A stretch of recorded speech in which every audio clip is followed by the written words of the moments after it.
ಬಾ ಬಾ ಬಾ ಬಾ ಬಾ. ಹಾಯ್ ಸ್ನೇಹಿತರೆ, ಕೃಷಿ ಬದುಕಿಗೆ ನಮಸ್ಕಾರಗಳು.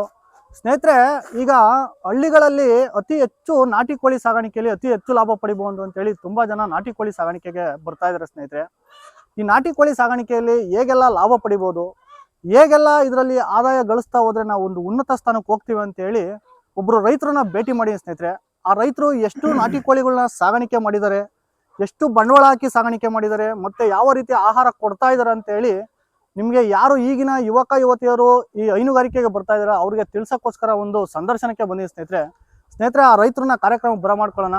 ಸರ್ ಬನ್ನಿ ಕಾರ್ಯಕ್ರಮ. ನಮಸ್ಕಾರ ಸರ್. ನಮಸ್ತೆ ಸರ್. ಸರ್, ಮೊದಲಿಗೆ ನಿಮ್ಮ ಊರು, ನಿಮ್ಮ ಹೆಸರು, ಯಾವ ಊರು? ಇದು ನಮ್ಮ ಹೆಸರು ಚಿಕ್ಕಬಸಪ್ಪ ಅಂತ. Okay okay. ಚಿಕ್ಕನಾಗನಹಳ್ಳಿ ತಾಲೂಕು, ಕುಪ್ಪೂರು ಬೇವಿನಹಳ್ಳಿ ಅಂತ. Okay sir. ಇಲ್ಲಿ ನಾವು ಚಿಕ್ಕದಾಗಿ ಒಂದು ಕೋಳಿ ಫಾರಂ ಸರ್, ನೀವು ಎಷ್ಟು ವರ್ಷದಿಂದ ಕೋಳಿ ಸಾಗಾಣಿಕೆ ಮಾಡ್ತಾ ಇದ್ದೀರಾ? ನಾವು ಈಗಾಗಲೇ ಒಂದು 3 ವರ್ಷದಿಂದಲೂ ಈ ಹೈನುಗಾರಿಕೆನ ಮಾಡ್ತಾ ಬಂದಿದ್ದೀವಿ.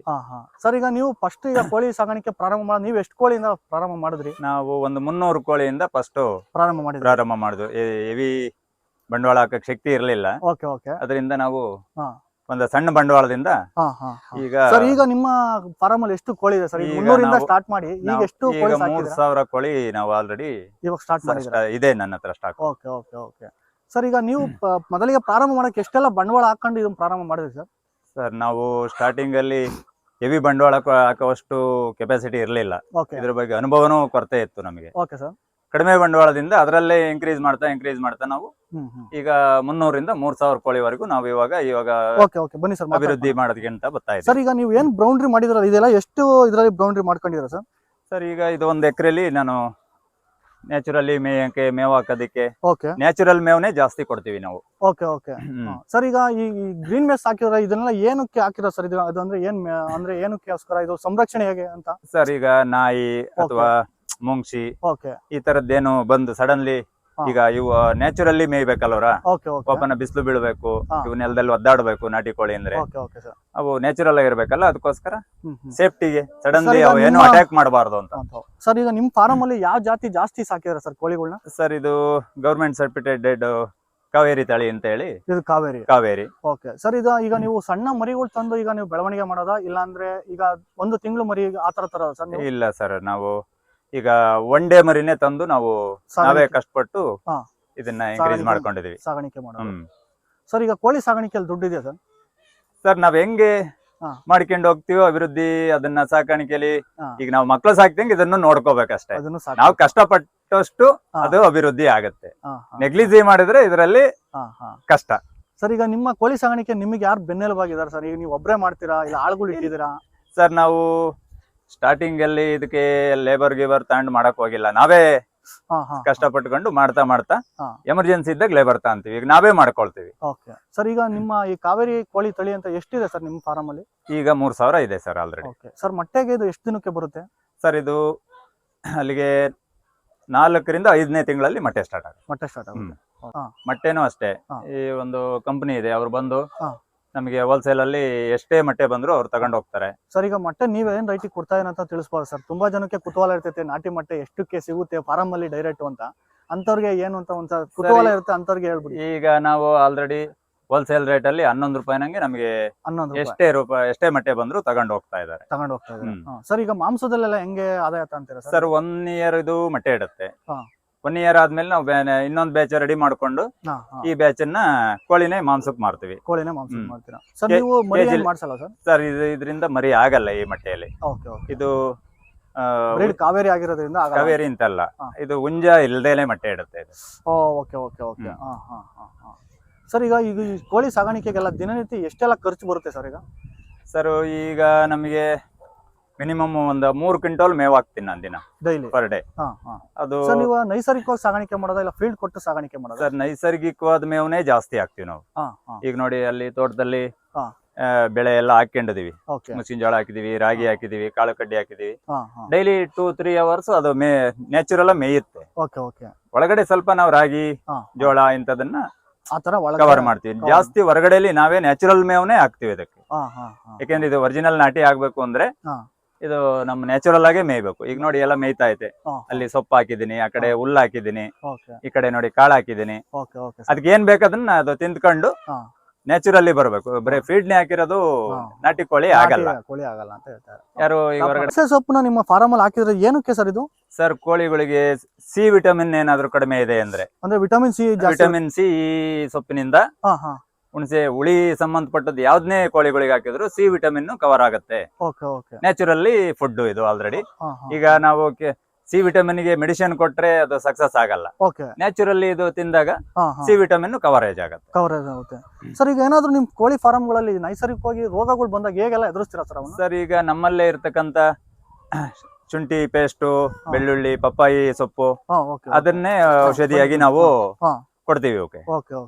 ಹಂಗಾಗಿ ಅಂದ್ರೆ ಅಲ್ಲ ಸರ್, ಈಗ ನೈಸರ್ಗಿಕವಾದ ವಸ್ತುಗಳಿಂದಲೇ ಔಷಧಿಗಳನ್ನ ನಾವು ಮಾಡಿ ಕೊಡ್ತೀವಿ. ಸರ್, ಈಗ ಬೇರೆ ಬೇರೆ ರೈತರುಗಳೆಲ್ಲ ತರಕಾರಿ ಅಂತೆ ಅದಂತೆ ಅಂತ ತಂದು ಹಾಕ್ತಿರ್ತಾರೆ. ಈಗ ನೀವು ಆತರ ಏನ್ ಕೊಡಲ್ವಾ ಸರ್? ಆತರ ತರಕಾರಿ ವೇಸ್ಟ್ ಅದು ಇದು ತಂದ್ರೆ ಅದು ವೇಸ್ಟೇಜ್ ತರೋದ್ರಿಂದ ಅದರಲ್ಲಿ ಔಷಧಿಗಳೆಲ್ಲ ಹೊಡೆದಿರ್ತಾರೆ. ಅದನ್ನ ತಂದು ಹಾಕಿದ್ರೆ ಅದರಿಂದಲೂ ಕೋಳಿಗಳಿಗೆ ಕಾಯಿಲೆ ಬರುತ್ತೆ ಅಂತ ನಮ್ಮ ಅಭಿಪ್ರಾಯ. ಹೌದು. ಈಗ ಜಾಸ್ತಿ ತರಕಾರಿಗಳಿಗೆ ಔಷಧಿ ಹೊಡೆದಿರ್ತಾರೆ, ಅದನ್ನ ತೊಳೆಯಲ್ಲ, ಮಾಡಲ್ಲ. ಅದು ಮತ್ತೆ ಫಂಗಸ್ ಬಂದಿರುತ್ತೆ. ಅದನ್ನೇ ತಂದು ಇದಕ್ಕೆ ಹಾಕಿದಾಗ ಇದಕ್ಕೆ ಕಾಯಿಲೆ ಆಗೋ ಚಾನ್ಸಸ್ ಇರುತ್ತೆ ಅಂತ ಹೇಳಿ ಅದನ್ನೆಲ್ಲ ಈಗ ಬೇವಿನ ಸೊಪ್ಪು, ನುಗ್ಗೆ ಸೊಪ್ಪು, ಸುಬಾಬುಲ್ಲ ಈ ತರದ್ದೆಲ್ಲ ಇರೋದ್ರಿಂದ ನ್ಯಾಚುರಲಿ ಮೇವು, ಇದಕ್ಕೆ ಏನು ಔಷಧಿ ಹೊಡೆದಿರೋದಿಲ್ಲ. ಸರ್, ಈಗ ನಿಮ್ಮ ಚಿಕ್ಕನಹಳ್ಳಿ ತಾಲೂಕಲ್ಲಿ ಹೇಗೆ ಮಾಂಸ ಮಾರಾಟ ಮಾಡ್ತೀರಾ? ಏನ್ ಬೆಲೆ ಇದೆ ಸರ್ ಈಗ ನಾಟಿ ಕೋಳಿಗೆ? ಸರ್, ಈಗ ಮಿನಿಮಮ್ ಹೋಲ್ಸೇಲ್ ಅಲ್ಲಿ ತಗೊಂಡ್ರು 300 ರೂಪಾಯಿ ಕೆಜಿ ಹಂಗೆ ಮಾಂಸ ತಗೊಂತಾರೆ. ಅಂದ್ರೆ ಈಗ ನಾಟಿ ಕೋಳಿ ಅದಕ್ಕೆ ಕಡಿಮೆ ಯಾರು ಕೊಡಲ್ಲ. ಅಲ್ಲ ಸರ್, ಈಗ ನೀವು ಈ ಸಾಗಾಣಿಕೆ ಮಾಡ್ತೀರಾ, 300 ರೂಪಾಯಿ ಕೊಟ್ಟರೆ ನಿಮ್ಗೆ ತೃಪ್ತಿ ಅನ್ಸುತ್ತಾ? ಆಗತ್ತೆ ಸರ್. ಈಗ ಒಂದು ಕೋಳಿ 1.25 2 ಕೆಜಿ ಇದೆ. ನಮಗೆ ಮಿನಿಮಮ್ ಒಂದು 500 ರೂಪಾಯಿ ಸಿಕ್ಕೇ ಸಿಗುತ್ತೆ ಒಂದು ಕೋಳಿಗೆ. ಅದರಿಂದ ಏನ್ ತೀರಾ ನಾವು ನ್ಯಾಚುರಲ್ ಮೇವನೆ ಹಾಕಿರೋದ್ರಿಂದ ನಮಗೆ ಲಾಸ್ ಅನ್ಸಲ್ಲ. ಮಟ್ಟೆಯಲ್ಲಿ ಬೇರೆ ಲಾಭ ಬಂದಿರುತ್ತೆ ನಮಗೆ. ಸರ್, ಈಗ ನಿಮ್ಮ ಕೋಳಿಗಳಿಗೆಲ್ಲ ನೀರಿನ ವ್ಯವಸ್ಥೆ ಹೇಗೆ ಮಾಡ್ತೀರಾ? ಸರ್, ನೋಡಿ, ಇಲ್ಲಿ ವಾಟರ್ ಟ್ಯಾಂಕ್ ಇಟ್ಟಿದೀವಿ. ವಾಟರ್ ಟ್ಯಾಂಕ್ ಇಂದ ಒಳಗಡೆಗೆ ಸಪ್ಲೈ ಕೊಟ್ಟಿದೀವಿ ಪೈಪ್ ಲೈನ್ ಅಲ್ಲಿ. ಕಡಿಮೆ ಖರ್ಚಲ್ಲಿ ಆಗ್ಬೇಕು ಅಂತ ಹೇಳಿ ನಾವು ಈ ಕೋಳಿ ಫಾರಂ ಗಳಿಗೆಲ್ಲ ಏನ್ ಮಾಡ್ತಾರ ಆತರ ಮಾಡಿಲ್ಲ. ನಮ್ಮದೇ ಆದ ಒಂದು ಪದ್ಧತಿ ಅನುಸರಿಸಿ ಕಡಿಮೆ ಖರ್ಚಲ್ಲಿ ನೀರು ಮತ್ತೆ ಫುಡ್ ಸಪ್ಲೈ ಮಾಡಂಗ್ ಮಾಡಿದೀವಿ. ನೋಡಿ ಸರ್, ಇದೇ ನಮ್ ಸೆಡ್. ತೀರಾ ಹೆವಿ ಇನ್ವೆಸ್ಟ್ಮೆಂಟ್ ಮಾಡಿ ಸೆಡ್ ಅನ್ನ ಮಾಡಕ್ ಹೋಗಿಲ್ಲ. ನಾವು ಕಡಿಮೆ ಖರ್ಚಲ್ಲಿ ಇದ್ದಂಗೆ ಸ್ವಲ್ಪ ಕಡಿಮೆ ಬಂಡವಾಳದಲ್ಲೇ ಸೆಡ್ ಅನ್ನು ಮಾಡ್ಕೊಂಡಿದೀವಿ. ನೋಡ್ಬೋದು ನೀವು. ಬನ್ನಿ ಸರ್. ಆಯ್ತು ಸರ್, ಈಗ ಈ ಪೈಪ್ಗಳನ್ನೆಲ್ಲ ಏಕೆ ಸರ್ ಇದು? ಸರ್, ಇದು ಮೇವು ಹಾಕೋದಿಕ್ಕೆ ಮತ್ತೆ ನೀರಿಗೆ. ಈಗ ಕೆಲವೊಂದು ಹೈಟೆಕ್ ಫಾರಮ್ನರು ನೀರು ಆಟೋಮೆಟಿಕ್ ಆಗಿ ಕುಡಿಬೇಕು, ಹಾಕ್ಬೇಕು ಅಂತ ಎಲ್ಲ ಹೇಳಿದ್ರು. ಅದಕ್ಕೆ ಈಗ ಜಾಗ ವೇಸ್ಟ್ ಮತ್ತೆ ಅದಕ್ಕೆಲ್ಲ ಹೆವಿ ಇನ್ವೆಸ್ಟ್ಮೆಂಟ್. ಇದು ನಾವೇ ಓನ್ ಆಗಿ ಪೈಪ್ಗಳು ತಂದು ಕಟ್ ಮಾಡಿ ಈಸಿಯಾಗಿ ವಾಷಿಂಗ್ ಮಾಡಕ್ಕೆಲ್ಲ ಈಸಿ ಇದೆ. ಡೈಲಿ ಮೇವಿಂದ ಇದು ವಾಟರ್ ಬಿಟ್ಬಿಟ್ರೆ ಎಲ್ಲ ಕ್ಲೀನಿಂಗ್ ಆಗುತ್ತೆ. ಅದರಿಂದ ಈ ತರ. ಎಷ್ಟಡಿ ಅಗಲ ಇದೆ ಸರ್ ಈಗ? ಸರ್, ಇದು 100/65 ಅಡಿ. ಸರ್, ಇದು 100 ಅಡಿ ಇದೆ, 65 ಅಡಿ. ಸರ್, ಇದು ನಿರ್ಮಾಣ ಮಾಡಕ್ಕೆ ನಿಮ್ಗೆ ಎಷ್ಟು ಖರ್ಚು ಬಂದಿದೆ ಸರ್? ಮ್ಯಾಕ್ಸಿಮಮ್ ಒಂದು 4 ಲಕ್ಷ ಇನ್ವೆಸ್ಟ್ ಮಾಡಿದ್ವಿ. ಸರ್, ಈಗ ನೀವು ಹಾಕಿದಂತ ಬಂಡವಾಳ ಎತ್ತಿದಿರಾ ಸರ್? ಈ ನಾಟಿ ಕೋಳಿ ನಂಬ್ಕೊಂಡು ಎತ್ತಿದಿರಾ? ಸರ್, ನಾಟಿ ಕೋಳಿ ನಾವು ಈಗಾಗಲೇ ಲಾಭ ನಷ್ಟ ಕತೆ ಬೇರೆ. ನಾವು ಕಂಟಿನ್ಯೂ ಮಾಡ್ತಾ ಇರೋದ್ರಿಂದ ನಮಗೆ ಲಾಭ ಆಗಿದೆ ಅನ್ಸುತ್ತೆ. ಹೌದು ಸರ್. ಈಗ ಗೊಬ್ಬರ ಎಲ್ಲ ನೀವು ಯಾವ ತರ ಮಾರಾಟ ಮಾಡ್ತೀರಾ? ನಿಮ್ ತೋಟಕ್ಕೋಸ್ಕರ ಬಳಸ್ತೀರಾ? ಸರ್, ಜಾಸ್ತಿ ತೋಟಕ್ಕೆ ಬಳಸ್ಕೊಂತೀವಿ. ಹೆಚ್ಚಾದಂತ ಗೊಬ್ಬರನ ನಾವು ಸೇಲು ಮಾಡ್ತೀವಿ. ಈಗ ನಮಗೆ ಅವಶ್ಯಕತೆ ಇರೋವಷ್ಟು ಹಾಕೊಳ್ತೀವಿ. ಹೆಚ್ಚಾದನ್ನ ನಾವು ಸೇಲ್ ಮಾಡ್ತೀವಿ. ಸರ್, ಈಗ ನಿಮ್ಮ ಫಾರಂ ಅಲ್ಲಿ ಇದೆ ಏನ್ ಸರ್ ಕಡ್ಡಿಗಳೆಲ್ಲ ಇದೆ? ಸರ್, ಕೋಳಿಗಳು ಆರೋಗ್ಯವಾಗಿರ್ಬೇಕು, ರಕ್ತ ಚಲನೆ ಆಗ್ಬೇಕು ಅಂದ್ರೆ ಈ ತರ ಕಡ್ಡಿ ಮೇಲೆ ಕೂರ್ಬೇಕು. ಈ ತರ ಅದಕ್ಕೆಲ್ಲ ಜಾಸ್ತಿ ಕಡ್ಡಿ ಮೇಲೆ ಕೂತ್ಕೋಬೇಕು. ಕೋಳಿ ಆರೋಗ್ಯವಾಗಿರ್ಬೇಕು ಅಂದ್ರೆ ಕಡ್ಡಿ ಮೇಲೆ ಕೂತ್ಕೊಂಡ್ರೆ ಒಳ್ಳೇದು ಅದಕ್ಕೆ. ಸರ್, ಈಗ ನೀರಿನ ವ್ಯವಸ್ಥೆ ಈ ಪೈಪಲ್ಲೇ ಹಾಕದ ನೀವು? ಸರ್, ಈಗ ಅಲ್ಲಿಂದ ಪೈಪ್ ಕಲೆಕ್ಷನ್ ಇದೆ. ಬೆಳಿಗ್ಗೆ ವಾಶ್ ಮಾಡಿಬಿಟ್ಟು ಪೈಪ್ ಫುಲ್ ನೀರು ಒಂದ್ಸರಿ ವಾಶ್ ಮಾಡ್ತೀವಿ. ಸರ್, ದಿನಕ್ಕೆ ಎಷ್ಟು ಬಾರಿ ನೀರು ಕೊಡ್ತೀರಾ ಸರ್? ಎಷ್ಟು ಬಾರಿ ಕೊಟ್ರೆ ಒಳ್ಳೇದು, ಮತ್ತೆ ಎಷ್ಟು ಬಾರಿ ನೀವು ಕೊಡ್ತಿದ್ದೀರಾ? ಸರ್, ನೀರನ್ನ ನಾವು ಅದಕ್ಕೆ ಸಾಕಾಗೋಷ್ಟು ನೀರು ಅಂದ್ರೆ ಒಂದು 4 ಟೈಮ್ ನೀರು ಕೊಡ್ಲೇಬೇಕು. ಕಂಟಿನ್ಯೂ ಇರಬೇಕು ನೀರು ಅದಕ್ಕೆ ಕೋಳಿಗೆ. ಅಂದ್ರೆ ವಾಷಿಂಗ್ ಆಗಿರ್ಬೇಕು, ಅದು ಗಲೀಜ್ ಆಗಬಾರ್ದು, ಕ್ಲೀನ್ ಆಗಿರ್ಬೇಕು. ಸರ್, ಈಗ ನಿಮ್ಮ ಫಾರಂ ಅಲ್ಲಿ ಎಷ್ಟು ದಿನಕ್ಕೆ ಒಂದು ಬ್ಯಾಚ್ ನ ಆಚೆ ಕಳಿಸ್ತೀರಾ ಸರ್? ಸರ್, ಈಗ ನಮ್ದು ಮಟ್ಟೆದಾಗಿರೋದ್ರಿಂದ ನಾವು ಕೋಳಿ ಚೇಂಜ್ ಮಾಡಲ್ಲ. ಇಯರ್ಲಿ ಒಂದ್ಸರಿ ಚೇಂಜ್ ಮಾಡೋದು. ಒಂದು ವರ್ಷಕ್ಕೆ ಒಂದು ಬ್ಯಾಚ್ ರೆಡಿ ಮಾಡ್ತೀವಿ. ಈಗ ಇದು ಮೊಟ್ಟೆ ಇನ್ನೇನು ಲಾಸ್ಟ್ ಆಗುತ್ತೆ ಎನ್ನುವಾಗ ಹಾ ಹಾ ಈ ಬ್ಯಾಚನ್ನ ಚೇಂಜ್ ಮಾಡ್ತೀವಿ. ಚೇಂಜ್ ಮಾಡ್ತೀರಾ? ಹ್ಮ್. ಓಕೆ, ಅಂದ್ರೆ ಒಂದು ವರ್ಷಕ್ಕೆ ಒಂದು ಬ್ಯಾಚ್ ಅಂತ ನೀವು ಹೇಳ್ತೀರಾ. ಹ್ಮ್. ಅಂದ್ರೆ ಸರ್ ಈಗ ನೀವು ಒಂದ್ ದಿನದ ಮರಿ ತಂದು ನೀವು ಬ್ರೂಡಿಂಗ್ ಕೊಟ್ಟು ಶಾಖ ಅದಕ್ಕೆಲ್ಲ ನೀವೇ ಕೊಡ್ತೀರಾ? ಹೌದು, ನಾವು ಕೆಂಡ ಹಾಕಿ ಹಾ ಬಲ್ಬ್ಗಳು ಹಾಕೊಂಡು ಓಕೆ. ತಾಯಿ ಬ್ರೂಡಿಂಗ್ ಜಾಗ ಅಂತ ನೀವೇನ್ ಫಿಕ್ಸ್ ಮಾಡಿಲ್ಲ? ಇಲ್ಲ, ಬ್ರೂಡಿಂಗ್ ಇದ್ರೊಳಗೆ ಪಾರ್ಟೇಷನ್ ಮಾಡ್ಕೊಂತೀವಿ. ಪಾರ್ಟೇಷನ್ ಮಾಡಿ ಹೌದು. ಅದರಲ್ಲಿ ಕೊಡೋದು ಶಾಖನ? ಈ ಸ್ಟಾಲ್ದಲ್ಲೂ ಅಂದ್ರೆ ಅದಕ್ಕೆ ಶಾಖ ಸಾಕಾಗಲ್ಲ, ಸಾಕಾಗಲ್ಲ. ಬ್ರೂಡಿಂಗಿಗೆ ಒಂದು ಪ್ಲೇಸ್ ಮಾಡ್ಕೊಳ್ತೀವಿ. Okay okay okay. ಈಗ ಆ ತರ ಇದೆಯಲ್ಲ, ಹಾ ಹಾ. ಅದಕ್ಕೆ ಸರ್ ಆ ಒಳಗಡೆ ಹೋಗೋಣ? ಹ್ಮ್. ಬನ್ನಿ ಸರ್. ಸರ್ ಹಿಂಗ ಹೋದ್ ಹಿಂಗೆ? ಇಲ್ಲೇ ಬಾಗ್ಲಿ. ಹಾ. ಅವು ಯಾವ್ದ್ರ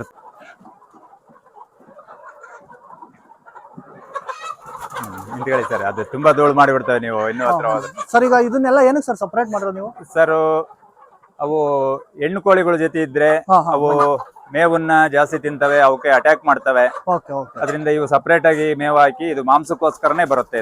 ಇದು ಮಾಂಸ ಮಾತ್ರ ಕೊಡ್ತೀರಾ? ಮಾಂಸಕ್ಕೆ ಮಾತ್ರ. ಓಕೆ. ಅದೇ ಜಾತಿಲಿ ಗಂಡು ಕೋಳಿನ ಸಪರೇಟ್ ಮಾಡಿ ಇದಕ್ಕೆ ಸಪರೇಟ್ ಮೇವು ಕೊಟ್ಟು ಹಾ ಹಾ. ಇದು ಮಾಂಸಕ್ಕಾಗಿ ಸೇಲ್ ಮಾಡ್ತೀವಿ. ಓಕೆ ಸರ್, ಇದನ್ನ ಎಷ್ಟು ಯಾವ ತರ ಆಹಾರ ಕೊಡ್ತೀರಾ ಸರ್?